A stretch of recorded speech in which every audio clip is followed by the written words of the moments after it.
In Mark chapter 3, it's just one of my favorite passages. It's when Jesus is calling his first disciples to him. You know, he looks around at the crowds and folks he's gotten to know, and he says this. He says, you know, he went up to the mountain and called to him those whom he desired.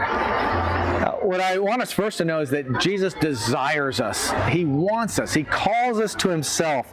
He desires us, and then they come to him. He appointed the 12, whom he also called the apostles, so that, and here's the purpose statement, so he desires us, and then he brings us, he calls us to himself so that we might be with him and that he might send them out to preach. So this is the kind of pattern of our whole lives, that Jesus, who desires us, he calls us to himself so that we might be with him and then he might send us.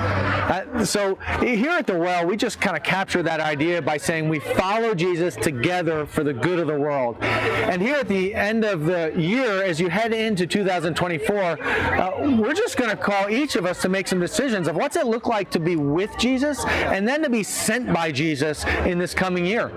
So I want you to be real intentional in prayer in these three areas of following Jesus, kind of being with him and growing in your relationship with him, and then doing that together with other believers who've been called to him, and then finally doing that for the good of the world.